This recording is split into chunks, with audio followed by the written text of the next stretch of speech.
Been looking forward to this conversation for as long as it's been set up, and longer than that it's been since we've talked. Meghan McCain joins me. Meghan, thank you so much for doing this. Oh my gosh, thank you so much for having me, Mike. It's so nice to talk to you again, and I'm so excited to hear all your reporting from Radio Row at the convention. I did that in 2015, and it's really raucous and loud and crazy on Radio Row, so I'm just so excited you're there. Yeah, it's great. It's great to be here. I wanna get your impressions and thoughts, if you don't mind. I've been reading what you've been saying, and I've heard some of it, but I want to hear it from you. On Saturday, when you saw this attack and this almost an assassination of the former president, what did you think? Can you tell me what your initial thoughts were? Well, my husband Ben and I were actually out to dinner on a date, and we had just sat down to dinner and ordered appetizers, and my friend texted me, shots fired, Trump shots fired, and I had assumed they meant like he was, saying something about Biden or saying something about, I don't know, just shots fired, like the verbiage, and then she said no shooting, and I got on my phone, I saw it, and I actually started like gagging because I thought he was shot, like, like killed, shot. And, just started honestly just hyperventilating and just, my husband was really angry and we obviously left the restaurant immediately. And we went home because he had to work and it was just too distracting. And, I never thought I would see anything like this in my lifetime. President Reagan was shot when I was just born and I have no memory of it. It's not something we do in America. This is third world country, disgusting, evil type of thing. And I said then, I say now, my prayers are still with the Trump family. And this is not a time for partisanship or bickering or going over petty feuds right now. It's a time to come together and lower the temperature.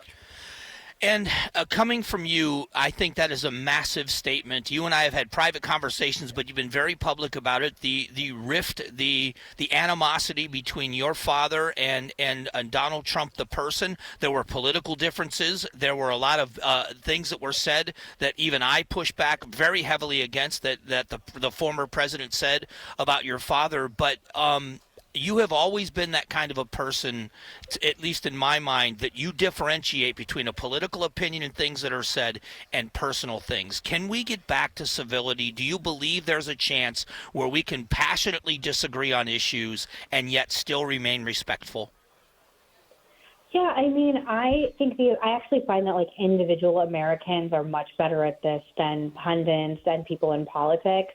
I think this is a wake-up call for a lot of people. I mean, look, when you have Morning Joe being taken off the air because MSNBC executives are concerned about what could possibly be said on that show and the damage it could do, to Americans, or God forbid, what it could inspire in violence and other people. Clearly, there are people in this country that are not in control of themselves, that are mentally ill, that could do God knows what. I mean, I do think this is a time where there's a lot of reflection. I mean, I had kind of a hard time last night watching President Trump with his ear bandage, just because obviously it's just so sad and scary. He came within literally an inch of his life, and he could have had his head blown off on national television. It's just the most hideous and evil of things. And, people keep saying like, well, what about your family? What about your feud? Like, it's well documented. It's well documented that I've not been a MAGA person in the past.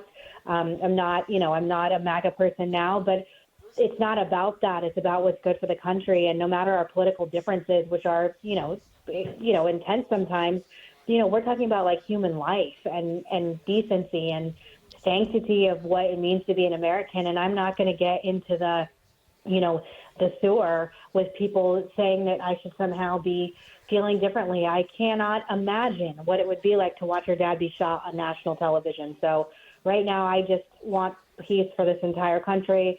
Let the election lay out the way it's going to play out. I think Biden is on his way to have a historic win. I'm sorry, not Biden. Trump is on his way to have a historic win, and Biden's on his way to have a historic loss. And my hope for the future is that, everyone in Trump world can come together and not have anger and animosity towards people like me, people like Nikki Haley. I am hoping for a coalition that can come together in one form or another. That doesn't mean we all have to agree. That doesn't mean we all have to think the same thing. But I implore prudence on all sides right now, and I'm just doing what little I can. It seems like when you and I talk, we end up reminiscing about your father because I love talking to you about how much he meant to me and telling you stories and hearing yours. And your father told me two stories, and one of them, and they both were about Ted Kennedy, who they both vehemently disagreed politically. And he said to me one time, Ted Kennedy was the only person that could go to the floor of the Senate and shred you in front of America and then walk off the floor and convince you he wasn't talking about you. Yes. And he talked about this respectful relationship between the two of them. They both were such big figures in their party and in that chamber. They both were at odds on so many pieces of legislation and about the direction of America. But there seemed to be a genuine respect. If we could get back to that, I think we'd better off. Never back off your positions, never back off your principles, but you certainly don't have to hate your adversary. Yeah, I mean, that's how I live my life. Truly, I have friends who are, if you can believe it, like extremely diehard MAGA people. My friend Ben Ferguson, I'm sure he wouldn't mind me saying that. Like, he hosts a show with Ted Cruz. Like, he's a giant Trump supporter. I have friends in my life who are very liberal. I think life is really boring to, take people out of your life that have different political opinions. That doesn't mean disrespect. That doesn't mean I certainly couldn't be, if anyone hated America, they're not going to have a place in my life. But I'm more hopeful for the future because there's no other option. These have been really dark times, and not to be partisan, but President Biden promised the country that he would heal the divide and heal the soul of the nation, and he's made it worse in a way that has almost been unfathomable. And I always hope for every new administration, and I don't think I'm being bullish or naive to tell you that I think it's almost certain that President Trump will be president again.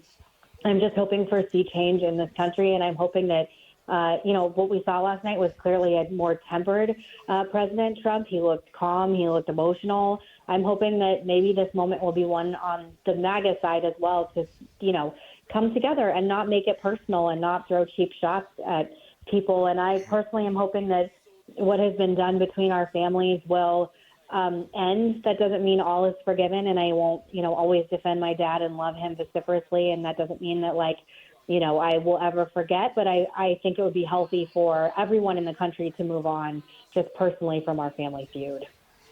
Meghan McCain joins us talking about civility in the public discourse. Before I let you go, you made some public statements after watching the debate with President Biden, knowing that family as long as your family has known them. What can you say about what you witnessed? What would you like to see happen with the president? What do you think would be the right thing to do?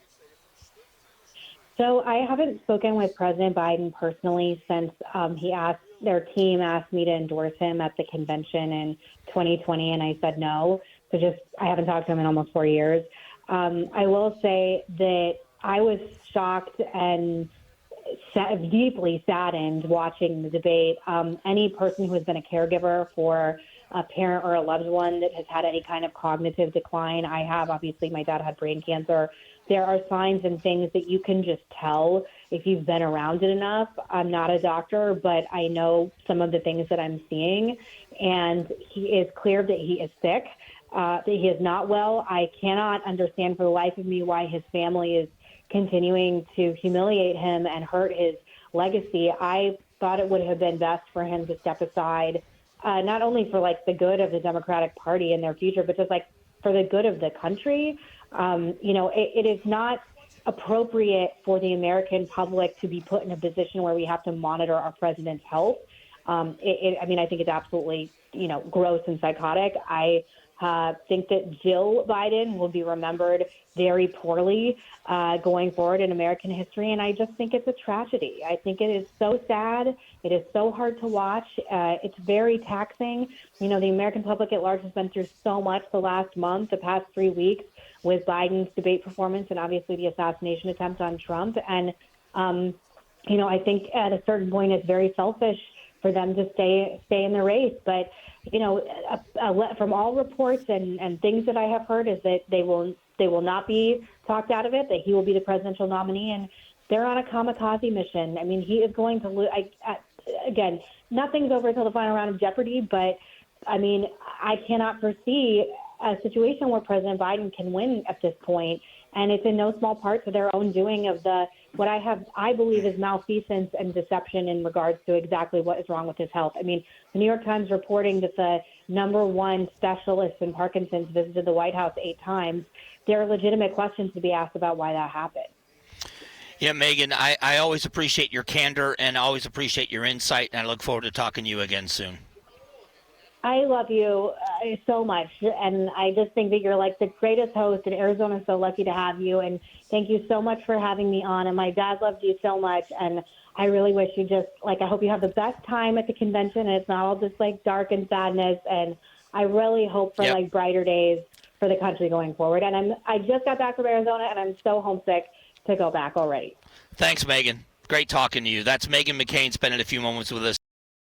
Thanks for watching the Mike Broomhead Show. Catch up on Amazing Arizonans, a KTAR News podcast, and click the button in the middle to subscribe.